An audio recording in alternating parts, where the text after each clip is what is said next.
You know what? The year is 2023, and I, for one, am sick and tired of pretending that random battles is a bad format. Forget it. We all loved the format when we first started playing Showdown. It's like the most classic thing. You play Showdown in the background of a lecture, you have fun, you're not paying attention in class, and then that's like the gateway drug, and it gets you into that. Then you're watching Blunder and Pokegame Showdown lives, and all of a sudden you're a degenerate putting up like random videos on YouTube. That's the career path we've all gone through, right? Not just me. But there's this attitude going around lately that random battles is all luck based, it's no skill, and whoever gets the better team wins.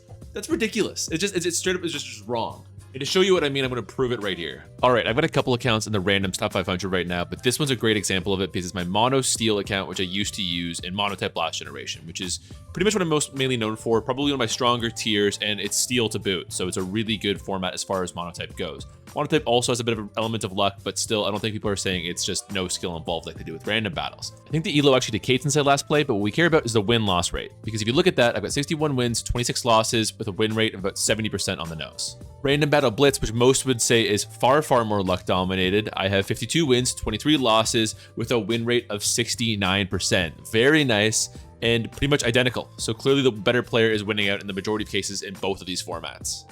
The thing is, I see Pokemon singles, like regular singles, as very chess-like to me, right? In the sense of it's all about strategic game planning. It rewards your knowledge of the game. It rewards understanding what your opponent's going to be going for and going for the opposite, especially in a simultaneous game like Pokemon Showdown, whereas chess is turn-based. Honestly, I think of singles as very much like if chess, both players went at the same time. That's kind of what it feels like to me. Whereas, inarguably, random battles is much more luck dependent in the sense that the best random battle player in the world can lose to a total noob if they play their cards wrong. Whereas in overuse, it's never going to happen. Much the same as Magnus Carlsen's never going to lose to me in chess. It just, there is a certain level of skill that has to be overcome. Whereas random battles is more luck dependent, I admit. But that's why it's not like chess. Random battles is more like poker.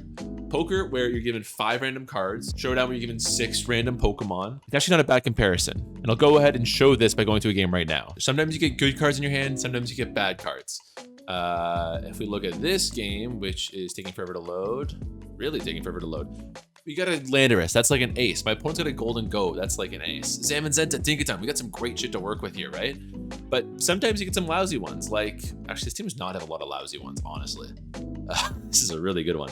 We're gonna go to, I'm not playing this game, I'm ranting, forget it. Point is, you're gonna get some bad cards, you're gonna get skim cards, and a good player is not just going to use an ace, but they're going to be like, you know what? This ace would be best saved at this moment, or if I leverage it this way and really take advantage of this and force this reaction from my opponent. That's what a good player does.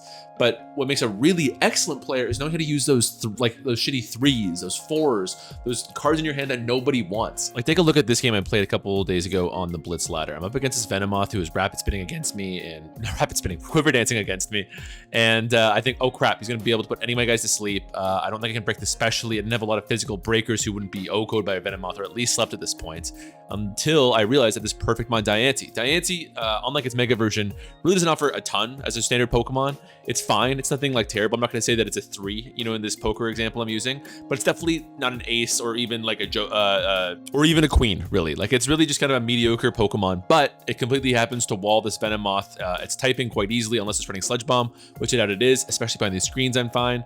So I'm good to take it. And I know I'll be able to KO it with Diamond Storm after the fact. Even their Sludge Bomb, actually, they do have, is only doing 27% for me. That's completely fine. So once again, Diancie's able to get rocks with this mon. It's just super useful in the narrow context of this game. And then Dondozo comes, and once again, I'll make sure to throw my team up so you guys can look at what I'm dealing with here. Don't have a lot to deal with Dondozo. Like, holy crap, especially as a setup mon. It's like I can boost past it, but oh wait, I have a 4 times resist to Wave Crash here in Tatsugiri, who can absolutely go ham. And more importantly, thanks to Unaware, I can just keep spamming Draco Meteor against it. And even when I drop my special attack against it, Unaware ignores the drops too. So I can just spam Draco Meteor against it completely willy-nilly. So, you know, if you skip to the end of this game, it's easy to look at Urshifu and Gengar and blah, blah, blah, but they really did not do much, especially in a game where I'm up against Chestnut, who completely walls this Gengar, and actually is a decent matchup against my Urshifu. So really, the two go-to this game were the Diancie and the Tatsugiri. So this is a perfect example of how games can be won by taking advantage of your worst cards, less so than just spamming your aces and hoping you win it that way. this is what happens when you play the good game and you manage to do your swaps correctly. But again, people just like play the game as if you have to go to your first Pokemon, then your second Pokemon, then your third Pokemon. You send them out in a line. You don't play like you do a regular singles game, and they get trounced by their Pokemon. Because then if you do it that way, it does just come down to whoever has the better Pokemon. And then they complain and they go, oh, well, I just had the worst luck. Sorry, that's not my fault. But no, it's a very skill-based tier. So the point of this video is to stop the randoms disrespect, stop all this bullshit you guys are doing, and we're gonna be talking about some advice that I would give to step up your game. Although I'll also be playing a little bit on the channel going forward. I'm gonna be doing a couple showdown lives where I play random. I've actually already got a TikTok account going where I'm playing a Blitz random battle every day. I love Blitz random battles. I think it's actually the better of between the two. Way worse than Blitz is you only have 10 seconds per turn. That's awesome. There's no team building, there's no thinking. It's all just raw fundamentals of your gameplay. And it's like, if you get a good double switch in that mode, oh, it feels so good. And it's purely just like your mind. It's such a rewarding tier. Plus, it's really good to play Blitz on your phone and shit. Like, I'll do it like on the toilet. I'll do it like between sets at the gym. Like, I'll just like play a quick random Blitz battle game. It takes 1 minute. So anyways, if you want to see me play those, check out my TikTok. We're playing probably regular ones on this channel here. But anyways, here's some tips. Number one is understanding your switches and why they're so important. This drives me crazy. If you have a Pokemon that walls your opponent, don't overthink it. Here's an example I have right here against about a regular random battle game, right?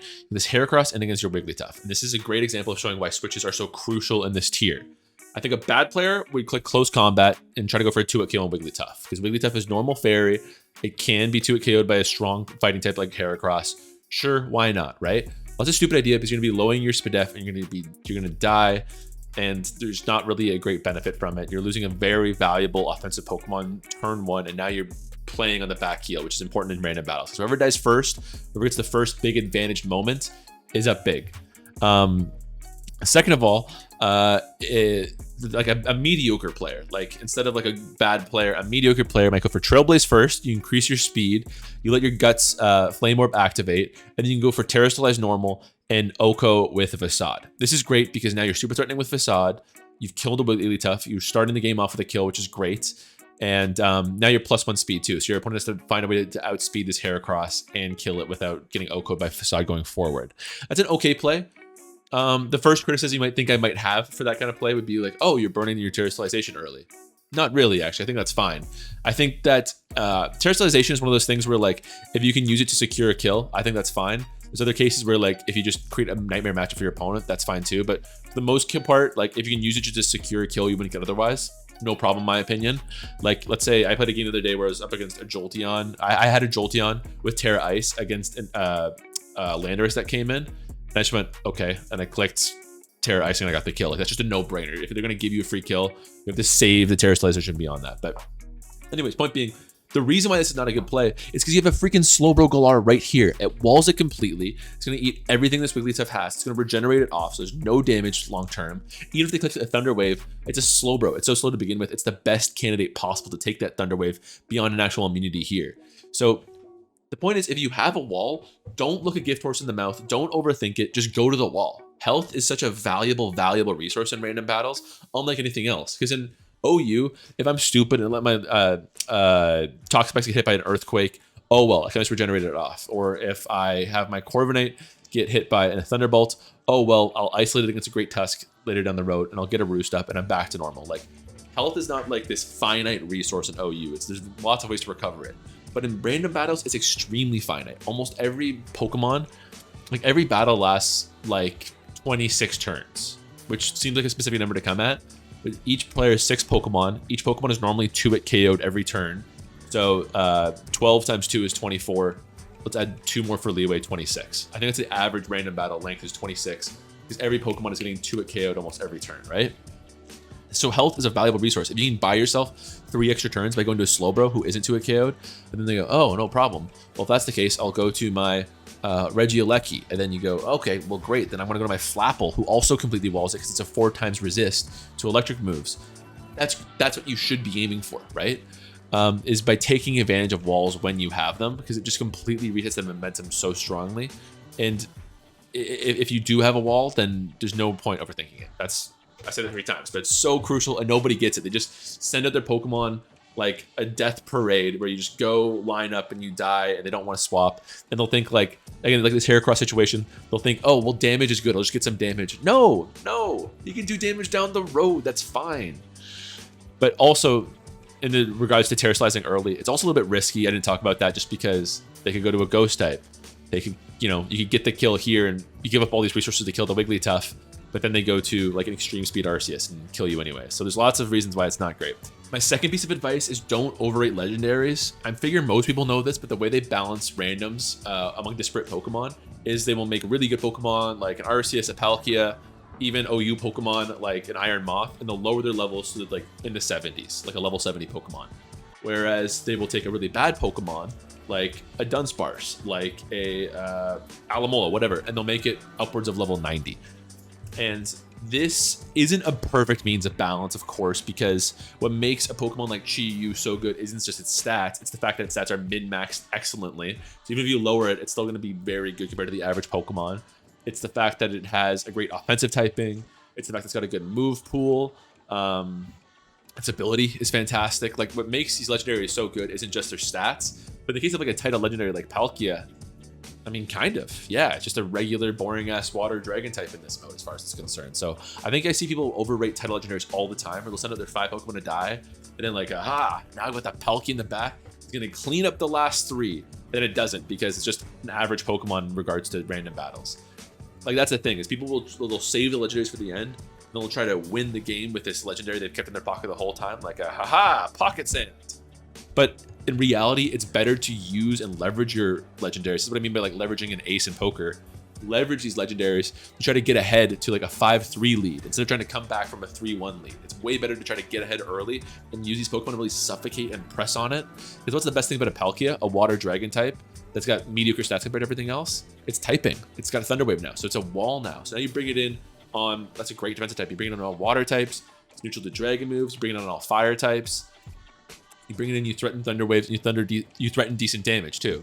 So that's how it should be used, instead of treating it as like this trump card like it would be if legendaries were allowed and overused or something. Oh yeah, and the third tip would just be, if you look at your Pokemon, enemy's Pokemon, and you go, oh shit, I have no way to beat this thing, sell out to stop it. Like, do not like pull out all the brakes. I'll see people all the time where they'll just like see that they, I talked about freeze dry before, about how sometimes I'll have a team with 4 Pokemon weak to freeze dry. Well, if that's the case, the Pokemon I am right now, I'm going to terrestrialize, I'm going to do whatever I have to just like throw everything against this Glaceon and kill it, because it's so easy to lose in such a hurry to one bad matchup. If you can see it a turn or 2 ahead, again, throw everything you've got at it.